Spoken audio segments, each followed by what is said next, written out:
Mesdames, Messieurs, bonjour, bonsoir. Cela dépend de l'heure à laquelle vous mettrez à suivre cette émission, une émission spéciale de la campagne électorale.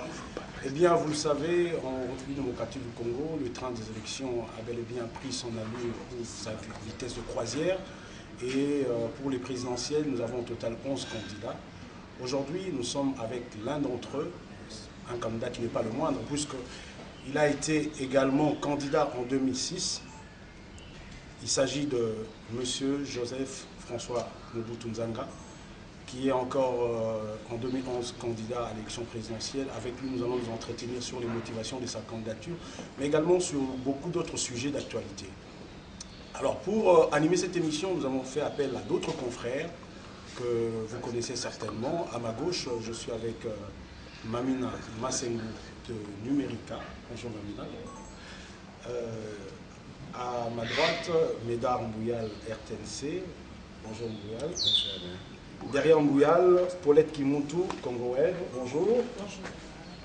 Et à côté de Paulette Kimuntu, à sa gauche, derrière moi, donc Pascal Wonji de Canal Kin. Enfin, à l'extrême gauche, derrière Mamina Massengu, nous avons Roland Isso de Molière TV. Voilà le panel de journalistes qui va s'entretenir avec le candidat président de la République, François-Joseph Nzanga Mobutu. Alors, je ne sais pas vous appeler candidat directement. J'ai toujours tendance à voir un peu le vice-premier ministre que vous étiez, bien qu'aujourd'hui nous parlons des élections. Comment allez-vous? Je vais très bien et je vous salue tous. Alors la première question, elle est simple. Vous étiez candidat en 2006. Aujourd'hui, encore en 2011, vous êtes candidat. Pourquoi? Eh bien, d'abord parce que je pense que j'ai des idées à partager avec nos compatriotes. J'ai une vision que je présente à l'occasion de ces élections. Et je pense que le moment est venu pour une alternance politique dans notre pays. Je crois que nous avons une constitution de 2006 qui a été révisée cette année. Dans l'ensemble, ça reste un bon texte, mais je crois que nous avons encore du travail à faire, parachever notamment le processus de décentralisation, qui à mon sens est la clé de la résolution de beaucoup de problèmes que nous rencontrons dans notre pays.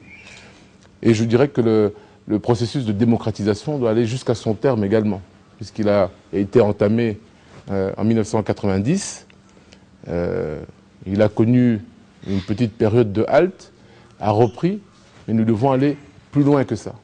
Je parle notamment des droits des citoyens. Je suis d'avis qu'il faille faire respecter le principe selon lequel nul n'est au-dessus des lois. Ce n'est pas encore une réalité dans notre pays. Et pour toutes ces raisons, je pense que nous devons nous adresser à nos compatriotes qui auront à nous départager. Nous sommes 11 candidats. Chacun aura une vision à présenter. Chacun aura des valeurs à présenter. Et c'est à ce moment-là, le 28 novembre, que nos compatriotes auront à nous départager et à donner un sens à la vision qu'ils auront choisie. Lorsque vous avez déposé le dossier de votre candidature à la CENI, vous avez fait une déclaration et vous avez dit que votre candidature n'était pas pourrie. En d'autres termes, vous vouliez dire quoi? Est-ce que vous avez évalué vos chances de réussite, de succès pour cette élection? Mais absolument. Je pense qu'en 2006, je considérais tout simplement que je devais me présenter pour prendre date avec l'histoire, mais également pour le compte de ma famille politique. En 2011, nous nous présentons avec un parti qui est présent sur l'ensemble du territoire national. Nous avons des bases qui sont présentes dans toutes les provinces. Et d'ailleurs, c'est une des raisons pour lesquelles nous avons des candidats à l'élection législative dans chacune des provinces de notre pays. Et c'est sur cela que nous nous appuyons. Parce que nous ne se lance pas, comme j'ai eu à le dire à certains de vos collègues, on ne se lance pas dans une campagne électorale, fût-elle présidentielle, sans analyser ou sans calculer les risques. Alors, je pense que je suis le leader d'une formation politique qui a besoin d'avoir l'entraîneur ou le chef d'équipe qui va pouvoir porter les valeurs et qui va pouvoir entraîner, bien sûr, tous les candidats à la députation. Candidat redoutable. C'est vrai qu'en 2006, vous avez fait aussi un score non négligeable.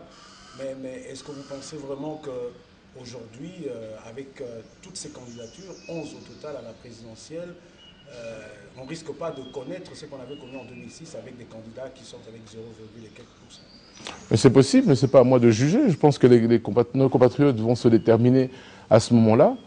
Personne ne peut préjuger de ce que les compatriotes, ce que les Congolais, ce que les électeurs congolais vont faire le 28 novembre. Nous sommes confiants, pour les raisons que j'ai mentionnées un peu plus tôt. Nous sommes confiants, nous nous présentons pour gagner, et c'est pour cela que je me présente à cette élection présidentielle. Alors je crois que très rapidement, je pense que d'ici une dizaine de jours, certainement, et je l'espère, que des candidats vont se retirer au profit d'autres. Et bien sûr, j'espère que ce sera à mon profit, bien entendu. Vous n'allez pas vous retirer, vous? Mais je ne me suis pas présenté pour me retirer. Je crois que les choses sont... On ne voit pas vos calicots, des calicots, je ne sais pas, mais j'ai reçu ce matin des photos avec des panneaux qui sont déjà en train de se mettre dans la ville. Je pense que vous aurez l'occasion de les voir. Qu'est-ce que les Congolais peuvent retenir du passage de Nzanga Mobutu au gouvernement? Oui. Et après cette rupture avec Joseph Kabila, est-ce qu'une nouvelle alliance est possible en cas de victoire du candidat Kabila et à quelles conditions? Écoutez, je serai très clair. Ce qu'ils peuvent retenir, c'est que vous avez une personnalité politique, M. Mobutu Nzanga, qui a fait partie d'un gouvernement et qui en est sorti dans les conditions que vous savez. Bon, moi, je suis très mal placé pour me juger, mais ce que je peux vous dire, c'est que d'abord, c'est un homme honnête qui a travaillé dans un gouvernement. Le gouvernement est souvent qualifié de toutes sortes de choses, détournement de fonds publics et autres choses. Ça, je peux vous rassurer que ça, vous ne m'y trouverez jamais. Donc c'est d'abord un homme honnête qui s'est présenté. Et j'ai fait mon travail en tant que ministre de l'Agriculture, en tant que ministre du Travail. Voilà, et je pense que les dossiers sont là. Je suppose que vous avez fait votre travail et que vous avez pu vérifier ce que j'ai pu faire ou ne pas faire dans le gouvernement. Voilà. Maintenant, pour ce qui concerne les alliances à venir, je pense que moi j'ai participé dans ce gouvernement dans le cadre d'une coalition politique. Alors souvent, peut-être on fait un peu le mélange de genres, je vais simplement résumer. Le principe d'une coalition politique ou gouvernementale, ça s'appuie d'abord sur une concertation entre les différentes parties. Alors, vous savez qu'il y a deux partis politiques qui avaient signé un accord donc avec la grande plateforme AMP. En ce qui nous concerne, nous avions signé cela et il y avait des principes que nous devions respecter. Notamment donc la concertation et puis avec l'objectif d'une stabilité institutionnelle. Vous savez, dans le contexte qui a été celui de l'après-premier tour, enfin du moins au moment où les résultats ont été annoncés, et pour toutes ces raisons-là, nous avions décidé de signer un accord de partenariat politique, mais ce qui a posé problème, et à mon sens, c'est là la cause de l'échec de cette coalition, c'est que la concertation n'a pas été au rendez-vous, c'est que tous les prérequis, toutes les conditions sur lesquelles nous étions entendus n'ont pas fonctionné. Donc pour nous, c'est une expérience qui est maintenant du passé. Je l'ai dit le 17 mars dernier, je pense. Pour moi, c'est une page qui est tournée. Donc maintenant, je suis résolument tourné vers l'avenir et je veux maintenant me concentrer sur les préoccupations des Congolais. Et je veux réfléchir non pas tout seul, mais ensemble, avec différents partenaires politiques avec lesquels nous sommes déjà en discussion. Et je pense que d'ici le 15 novembre, nous aurons certainement à annoncer peut-être de bonnes choses. Je pense que les choses vont aller dans le sens de la convergence. Et très rapidement, vous allez voir apparaître des candidats. Et tout en disant ça, je ne veux minimiser personne. Mais nous allons vers... disons, une plus grande visibilité en termes de candidats avec une visibilité nationale. Certains d'entre nous sont des leaders, mais plutôt locaux. Et à un moment donné, il y aura une convergence, des partenariats qui vont se faire. Et je crois que c'est cela le bon sens. J'espère que j'ai répondu à votre question. Je voudrais revenir un tout petit peu sur votre bilan. Vous étiez le patron de ce qu'on a appelé les besoins sociaux de base. Est-ce que vous estimez qu'il y a eu des profonds changements? Écoutez, moi je vais vous poser une autre question. est-ce qu'il peut y avoir un bilan d'un ministre en dehors du bilan du gouvernement? Ça, c'est une question que je me pose.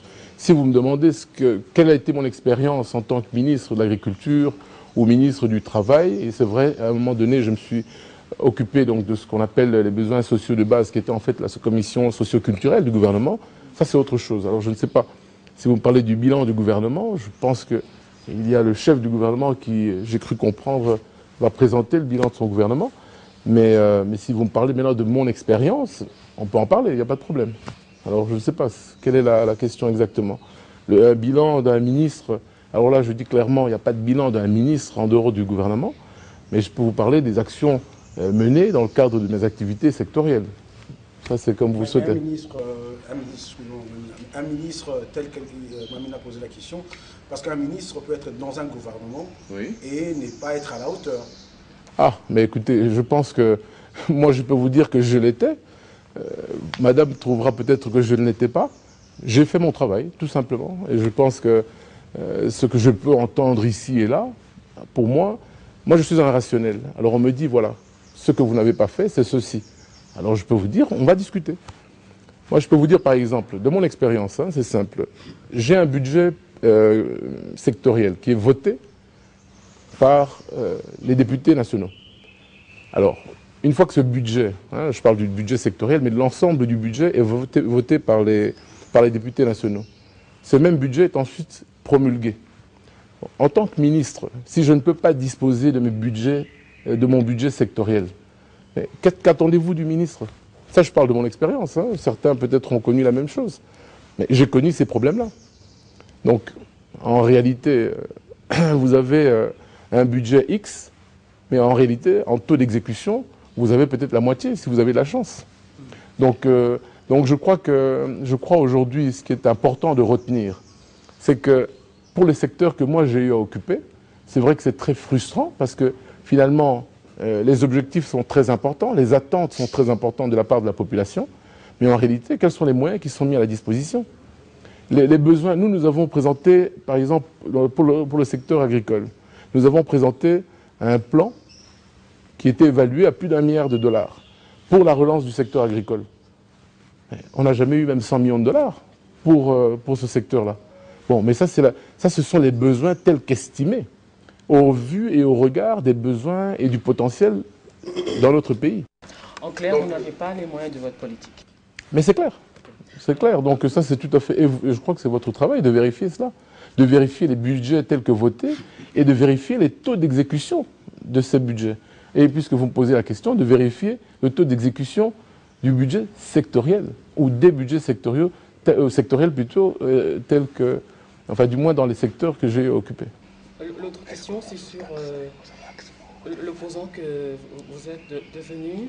Le rassemblement de l'opposition a donné naissance à une nébuleuse incroyable.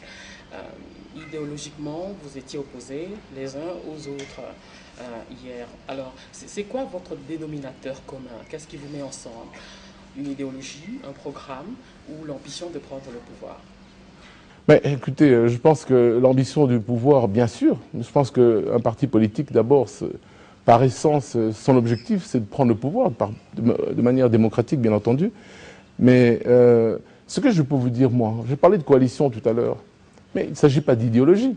Il s'agit de mettre en commun des principes, des valeurs, une façon de faire, je dirais le fonctionnement des institutions, toutes ces choses-là. Et je pense qu'avec certains partis politiques, je ne dis pas tous, avec certains partis politiques, il y a des convergences de point de vue sur les solutions apportées dans divers secteurs et pour la relance de notre économie, sur le fonctionnement de nos institutions, sur la question de la décentralisation. Je pense qu'il y a des points de convergence très, très importants. Et je dirais que là où il y a eu des profondes divergences avec les partenaires d'hier, je pense qu'aujourd'hui, clairement, nous ne sommes plus dans le même contexte de la symbolique ou de la recherche de l'unité au moment où nous avions constaté un schisme. Je pense qu'aujourd'hui, il faut réfléchir davantage dans ce sens-là. Et peut-être pour terminer, je voudrais rappeler que quand je parlais de parachèvement du processus de décentralisation, j'entendais par là la recherche de la bonne gouvernance, la réponse aux préoccupations des populations déjà au niveau local. On ne peut pas comprendre qu'un citoyen à Kasumbalé, ça, doive aller prendre à Kinshasa son passeport ou des permis, je ne sais pas, de construire ou autre. Je crois que ces questions-là doivent être réglées au niveau local. Ils le prennent à Lubumbashi. Bon, ben écoutez, je pense qu'il faut encore peut-être aller au niveau des entités territoriales décentralisées. Pourquoi pas? Parce que les bourgmestres sont, à ce titre, ils sont attitrés pour ça. Ma dernière question, c'est quoi votre point de vue face à l'incapacité de l'opposition à se mettre d'accord pour désigner un porte-parole d'abord et à se mettre d'accord pour désigner un candidat commun à la présidentielle? Ben, écoutez, la difficulté, je crois que c'est un problème de la classe politique. De l'autre côté, il y a un chef d'État qui est au pouvoir, c'est peut-être plus facile. Parce qu'à partir de ce moment-là, on peut appointer toute une série de personnages. Mais moi, je crois qu'on a un problème dans notre classe politique. Il y a un problème de culture politique aussi. Ça, pour moi, à mon avis, c'est ça le problème. Ce n'est pas tant l'incapacité de la classe politique ou non.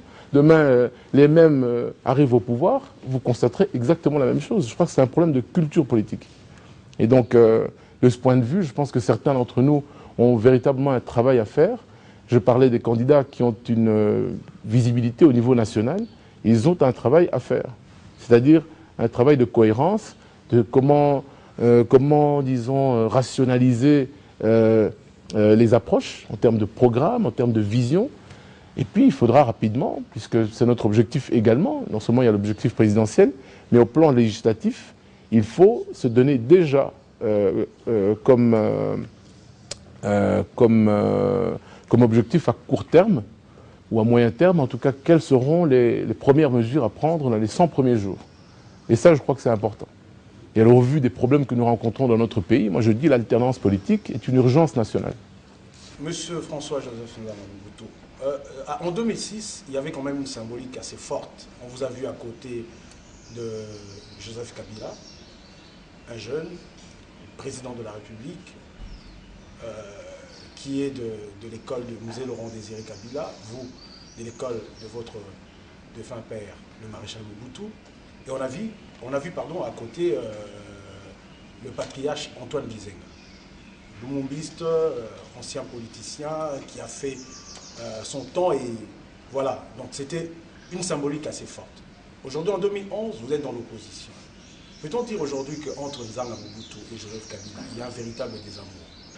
Alors comme je l'ai dit en 2006, il s'agissait de préserver l'unité du pays, ce que je continue à faire, parce que je pense que l'unité du pays, il faut la défendre. C'est également un des acquis du maréchal Mobutu. Et c'est un des acquis sur lesquels nous nous appuyons pour notre politique. Ça, c'est une symbolique très importante pour nous. Vous avez dénoncé le dysfonctionnement du gouvernement, le budget insignifiant, taux d'exécution quasiment inexistant. Pourquoi n'avez-vous pas jeté l'éponge un peu plus tôt? Là, aux yeux de l'opinion, vous apparaissez comme un complice. Un complice de ce que vous avez dénoncé. Non, mais moi j'ai constaté. Ce que je dis, vous pouvez le vérifier. Moi, je n'ai pas... Vous savez, le problème, en fait, dans notre pays, je pense qu'on fait trop de... On veut trop donner du sentiment là où il ne faut pas en faire.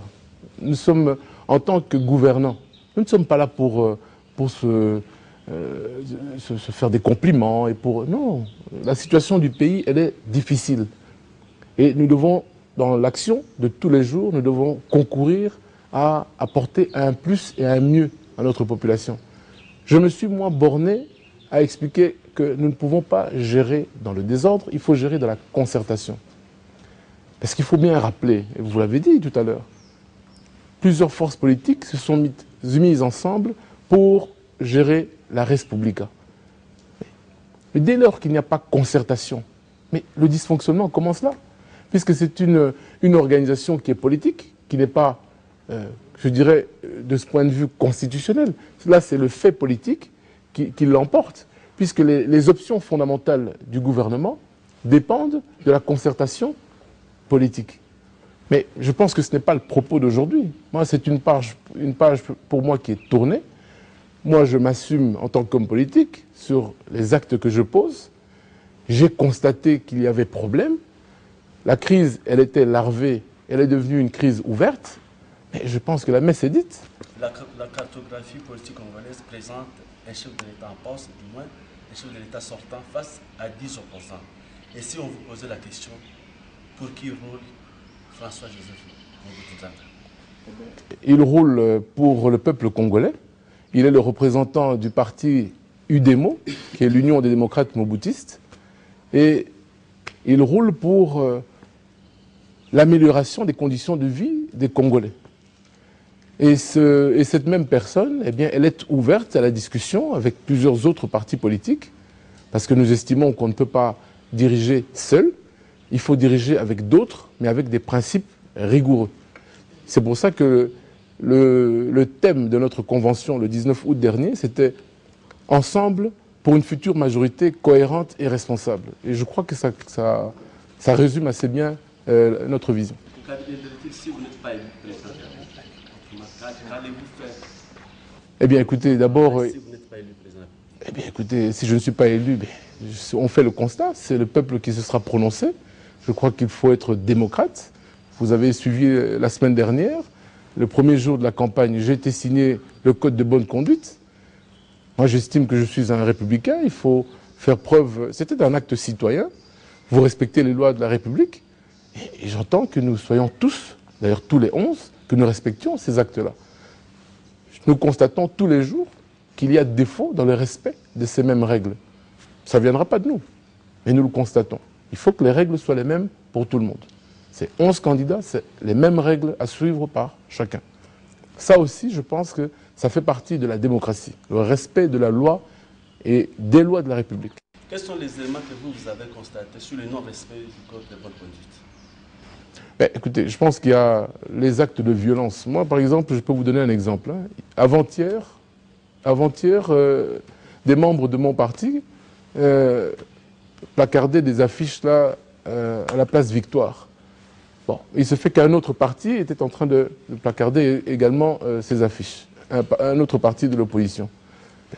Un véhicule de la police est arrivé, a lancé des fumigènes. Alors, moi je ne sais pas, ou alors les partis politiques n'ont plus le droit d'afficher leur point de vue, puisque nous sommes en campagne électorale, ou alors il faut qu'on me réexplique les règles du jeu. Voilà par exemple un petit exemple, tout récent.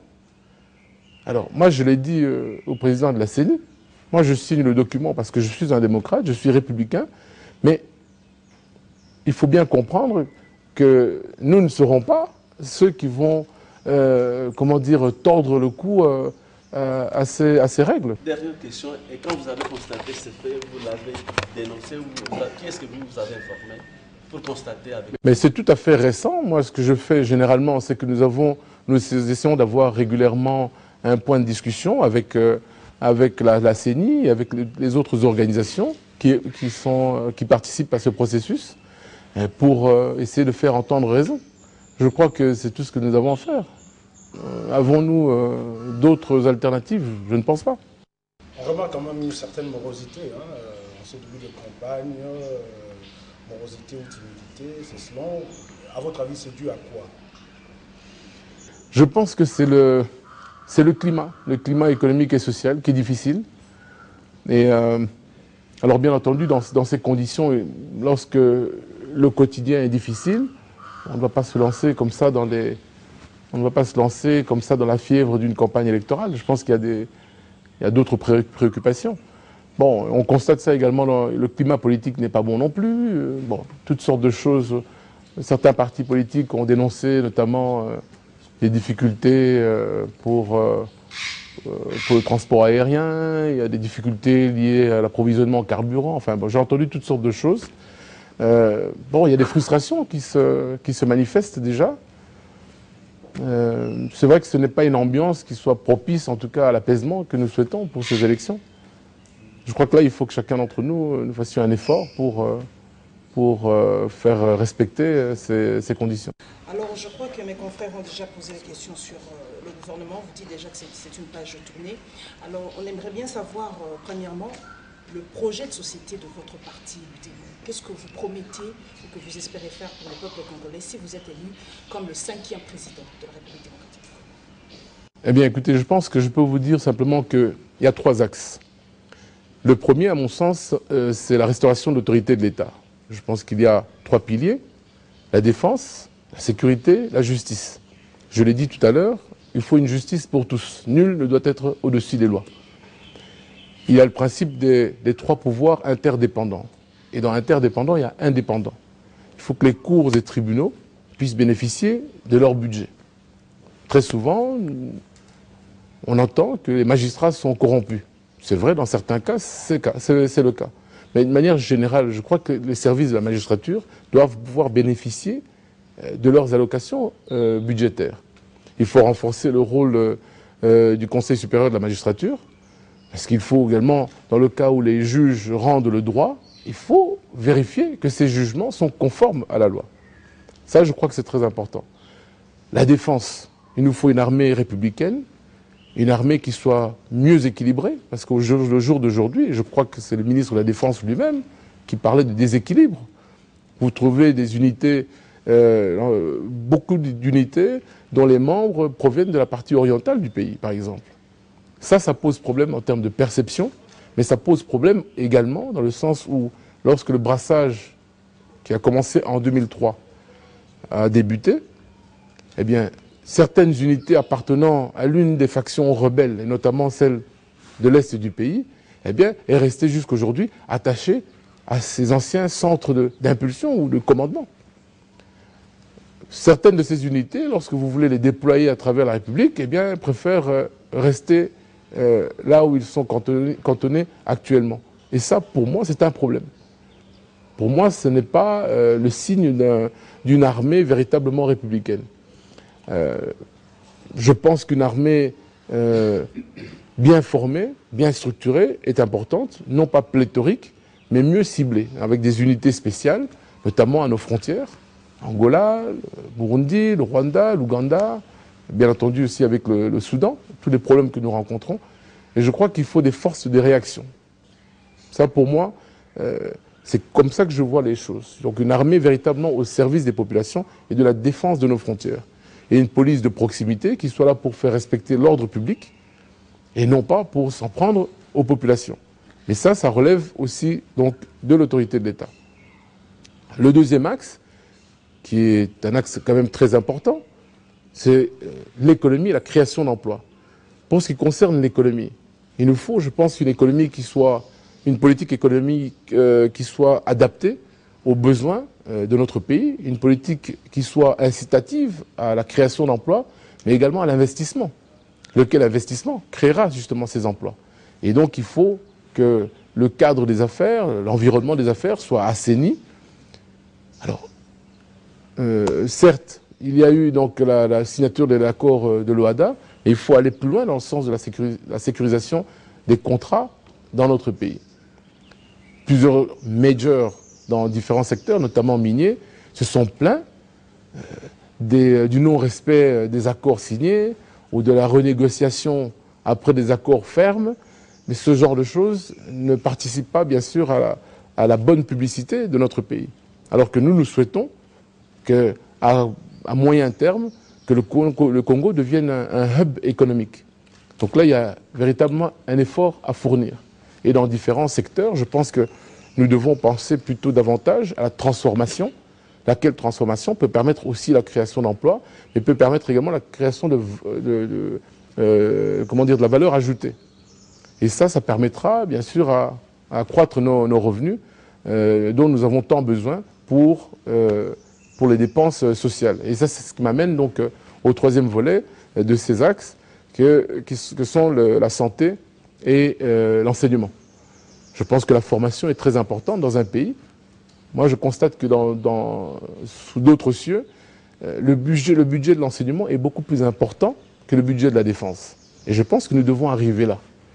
Et baisser, par exemple, les dépenses en matière de défense, ça ne veut pas dire que nous allons moins nous défendre. Je pense, comme je l'ai dit tout à l'heure, il faudra cibler la manière dont nos militaires et nos forces de défense et de sécurité vont s'organiser désormais. Et mieux orienter nos budgets, nos revenus vers la formation universitaire, mais également la formation professionnelle pour ceux d'entre nous, nos jeunes, qui n'ont pas pu suivre donc, un cursus scolaire Une petite question adéquat. de curiosité. Est-ce que les autres moboutistes vous soutiennent aujourd'hui? Ben, écoutez, des moboutistes, on en trouve dans tous les partis politiques. On en trouve même dans les cercles du pouvoir. Donc, je crois qu'être moboutiste aujourd'hui, je crois que c'est surtout un état d'esprit. Vous avez les moboutistes, vous avez ce que certains appellent les néo-moboutistes. Alors, je crois que c'est d'abord, avant tout, un état d'esprit. Alors, certains nous soutiennent, eh bien, d'autres sont dans d'autres camps politiques et mènent le combat politique tel que nous le faisons. Et je crois que c'est de bonne guerre. Vous avez parlé de frustration pendant cette période de la campagne déjà. Alors, est-ce qu'on peut comprendre les dispositifs arrêtés par Nzanga Mobutu et son parti pour sillonner toute l'étendue de la République démocratique du Congo aujourd'hui? Oui, je pense que ça rentre dans le cadre d'une campagne électorale. Nous organisons en tout cas pour être présents partout. Je l'ai dit tout à l'heure, nous avons des candidats dans toutes les provinces. Et donc il faut être là. Le candidat président est là pour dynamiser également et pour donner disons un coup d'impulsion à ces candidatures. Parce que l'objectif, bien entendu, c'est de former un groupe politique à l'Assemblée nationale qui soit suffisamment fort que pour peser sur les négociations qui conduiront donc à la mise en place d'une majorité à l'Assemblée et par la suite pour la formation du gouvernement. Donc là, je crois que c'est l'enjeu important, l'enjeu capital. La force de ces élections qui sont couplées, c'est que ces élections législatives, elles sont aussi importantes que l'élection présidentielle. Donc ce sont deux enjeux, et donc il faut un bon travail de coordination entre la campagne des députés et celle du candidat président.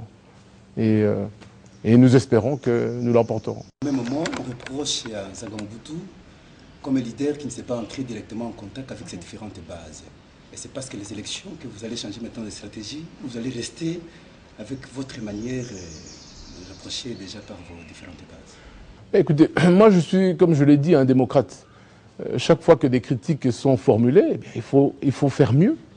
Il faut faire mieux. Bon, c'est vrai qu'il y a certaines habitudes dans certains partis politiques ou même certaines, je dirais certaines habitudes culturelles qui font que on pense que c'est le leader avec lequel il faut être en contact pour que les choses bougent.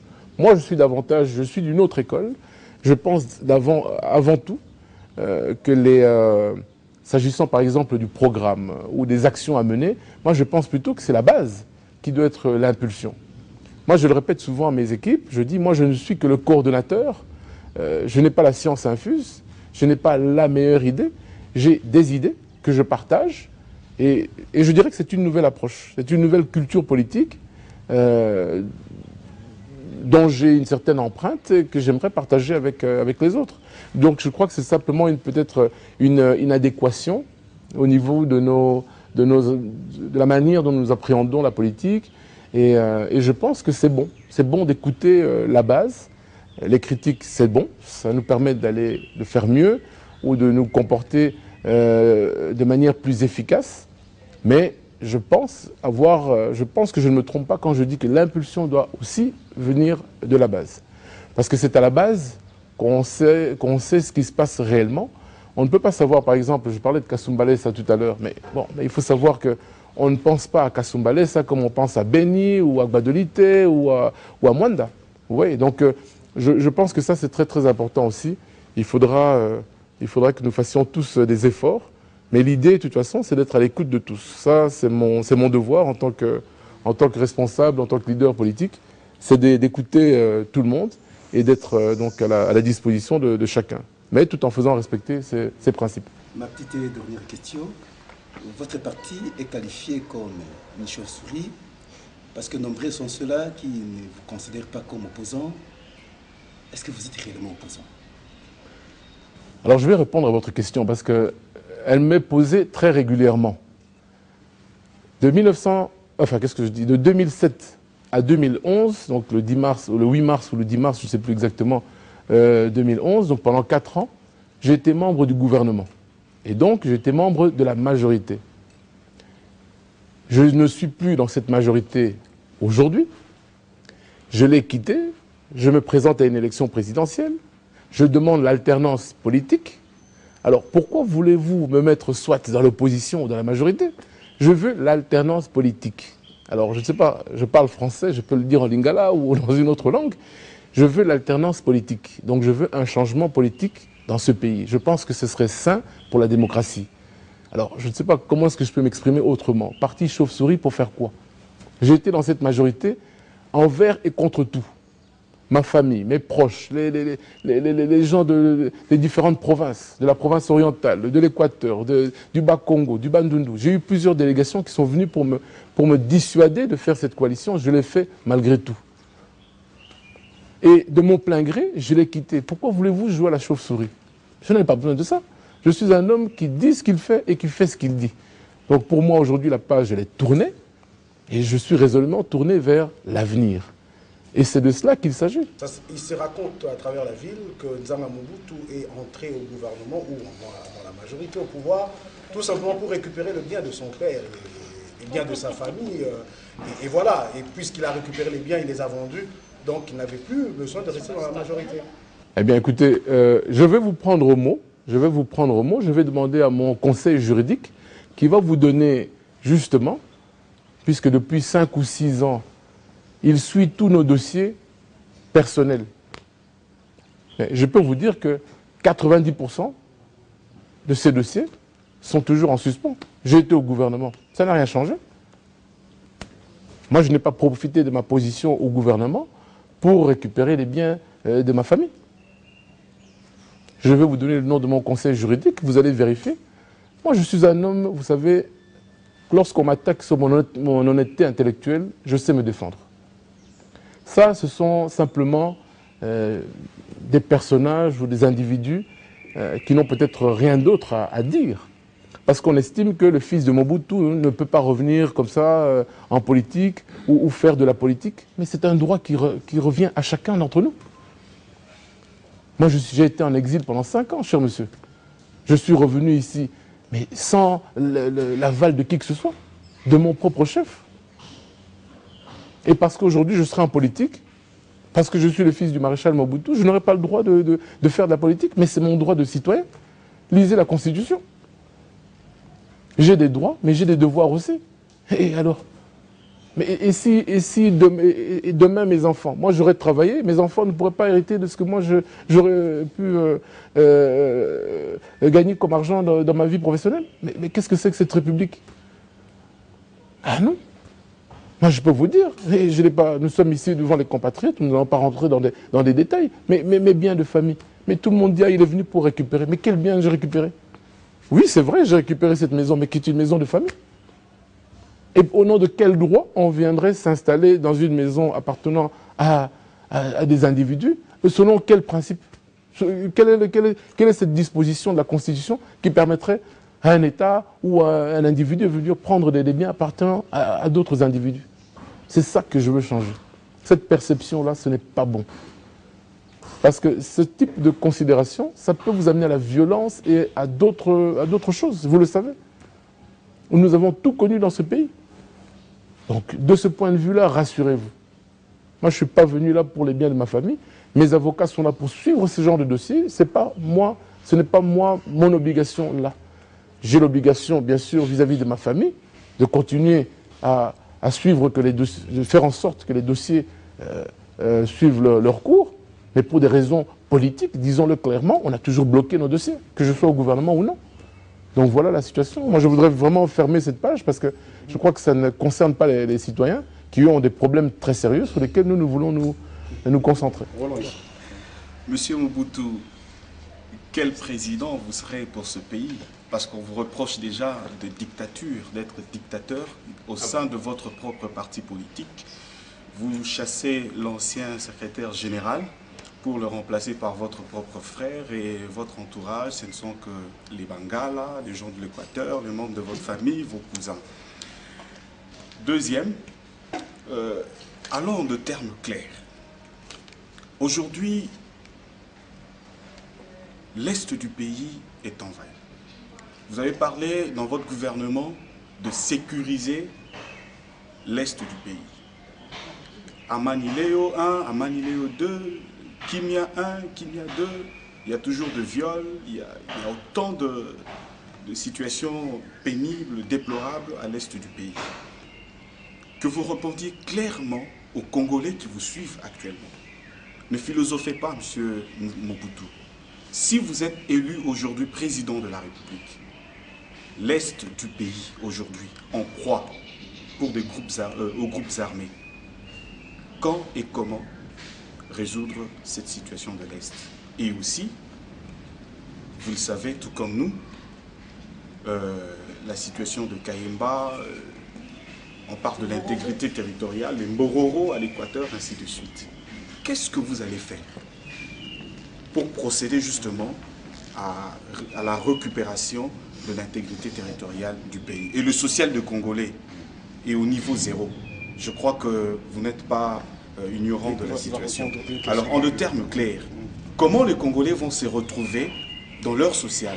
Difficilement nous mangeons, difficilement nous allons à l'école, difficilement nous travaillons. Il n'y a rien aujourd'hui lorsqu'on regarde la situation de la République démocratique du Congo. Écoutez, on va commencer par la première. Hein. Je dirais que ces genres de commentaires n'engagent que leurs auteurs. Mon secrétaire général est du Kivu. Le président de notre parti, c'est mon frère, qui est un député national, à qui j'ai demandé de me remplacer, puisque vous savez que lorsqu'on entre au gouvernement, on ne peut pas assumer des responsabilités au sein des partis politiques. Donc pour moi, vous savez, nous avons eu des ministres de différentes provinces. Moi, ça ne m'engage pas ce type de propos. Et de grâce, ne distrayez pas les Congolais avec ce type de considération. Maintenant, sur les autres questions qui sont très sérieuses. Moi, je vous ai dit, je veux une armée républicaine, c'est-à-dire une armée qui va respecter les instructions du pouvoir civil. Je vous ai parlé du déséquilibre au sein des forces armées. Mais ce n'est pas une mince affaire. Rappelez-vous, en 2008, le conflit avec le CNDP. Vous avez des instructions qui venaient de Kinshasa, d'autres qui venaient d'autres frontières et d'autres provinces. Quel est le sérieux dans tout ça? Je vous ai dit qu'il y a des unités qui ne répondent encore que de leur ancienne force, ou du moins, disons, les sources de commandement. Jusqu'au jour d'aujourd'hui. Comment voulez-vous régler tout ça? Vous pourrez continuer à donner des noms à différentes opérations, ce sera toujours un échec. Ce dont moi je vous parle, c'est de la restauration de l'autorité de l'État. C'est-à-dire qu'un État qui est responsable, un État qui peut répondre directement. C'est pour ça que j'ai parlé d'unité spéciale pour la protection des frontières. Il ne s'agit pas ici d'amuser la galerie. Qu'il s'agisse de Kayemba, qu'il s'agisse de la situation des Mororo dans la province orientale, aux frontières avec le Soudan, qu'il s'agisse de la situation avec les LRA. Et il faut une armée nationale qui réponde qui réagisse à ces situations. Et il n'y aura qu'une source de commandement. Vous avez un état-major général et vous avez le chef de l'État, qui en est le commandant suprême, et qui donnera les instructions, qui donnera le commandement nécessaire, et qui s'appuiera sur les conseils de l'état-major général. Et là aussi, il faut s'appuyer sur des personnalités, des officiers généraux, qui seront bien formés, souvent qui seront des brevetés d'état-major, des techniciens d'état-major, qui eux sont à même d'appréhender toutes ces problématiques.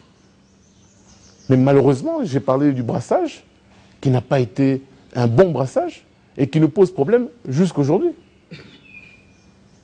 Alors moi, je pense qu'il ne faut pas une politique de 2 poids, 2 mesures. On négocie avec tel, on brutalise dans d'autres provinces. Ça, c'est un problème aussi. Vous n'avez pas parlé de la situation des Enyélé aussi dans la province de l'Équateur, où on envoie des unités massacrer des populations entières, des jeunes d'entre 18 et 25 ans. Ça, c'est quoi ça? Non, moi je pense qu'il faut... C'est un problème d'autorité, c'est un problème de volonté politique, et je crois que ces questions-là ne peuvent pas être prises à la légère. Donc il faut s'appuyer sur des forces en présence. Il faut réhabiliter notre armée. Et donc il faut former davantage. Je répondais aux questions d'un quotidien américain, il y a quelques semaines. On me posait la question des crédits qui allaient être alloués donc, à la République démocratique du Congo et la décision du président Obama d'autoriser les allocations de nouveaux crédits pour la formation donc ici en RDC. Et vos collègues voulaient savoir quel était mon avis sur la question. Mais j'ai été très clair. Je dis s'il s'agit de la formation de militaires ici dans notre pays, je pense que c'est une bonne chose. Mais je demande de la transparence, parce qu'il faut justifier les crédits que vous recevez. C'est comme si vous allez voir un banquier, vous prenez un crédit, mais vous devez justifier, vous devez rendre des comptes. Et en matière de politique, c'est comme ça que ça se passe. La main qui donne, la main qui frappe. Et donc, moi je demande davantage de transparence. Il faut de la transparence dans la comptabilité nationale. C'est vrai au plan militaire, c'est vrai également au plan économique. Donc moi, je ne suis pas là. Nous sommes.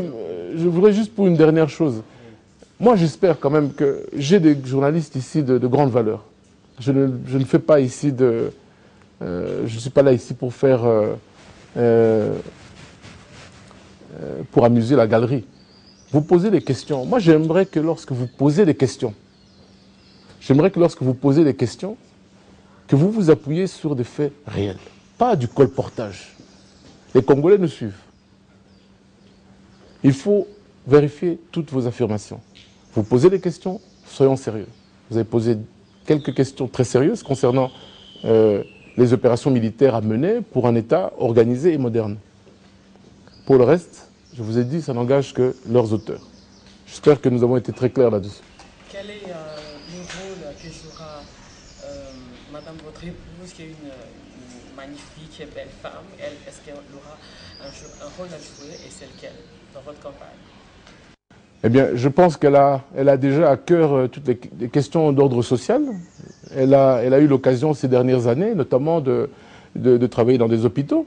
Bon, elle est de formation économique, mais à titre social, elle a travaillé bénévolement dans des hôpitaux. Je pense qu'elle a ce souci donc de son prochain. Je crois qu'elle sera très impliquée dans des organisations, notamment à travers sa fondation.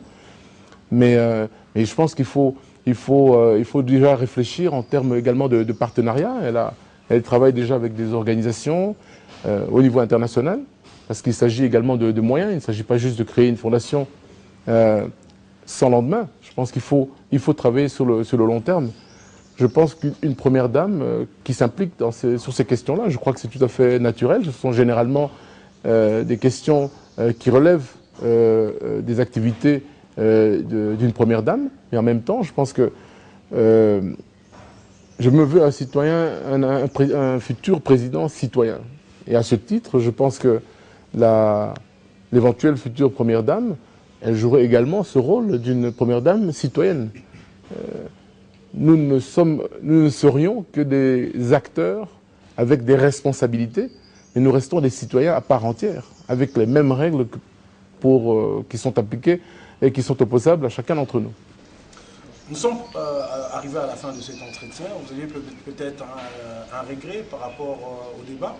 Encore cette fois 2011, les candidats ne se retrouvent pas pour débattre de leur projet de société.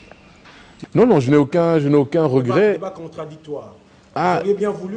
le débat contradictoire, moi je pense qu'il est nécessaire. J'ai entendu un responsable du CESAC dire que compte tenu du scrutin à un tour, on ne pourrait pas organiser de débat. Bon, je ne sais pas sur quels critères il s'appuyait pour faire de telles déclarations. Moi, je pense qu'un débat contradictoire est nécessaire et je crois que c'est sain pour la démocratie. Les Congolais doivent savoir ce qu'ils attendent de chacun d'entre nous. Et il faut savoir comme nous avons pu le faire ici, de débattre sur nos visions respectives. Et bien entendu, je crois que c'est aussi à l'occasion d'une élection présidentielle particulièrement, je crois qu'il s'agit aussi de la personnalité de chacun d'entre nous. Et les Congolais ont besoin de savoir cela, de percevoir cela. En situation de crise, quelles sont les réactions de chacun d'entre nous. Voilà des choses qui intéressent à mon sens les Congolais. François-Joseph Nzaramboutou, encore une fois merci de nous avoir reçus chez vous et de nous avoir permis de nous entretenir à bâton rompu. Merci. Je vous remercie chacun d'entre vous et surtout une bonne journée. Merci. Merci. Merci également à vous, chers téléspectateurs, de nous avoir suivis. Prochain rendez-vous, c'est dans quelques jours, peut-être avec un autre candidat. Merci et bonne soirée.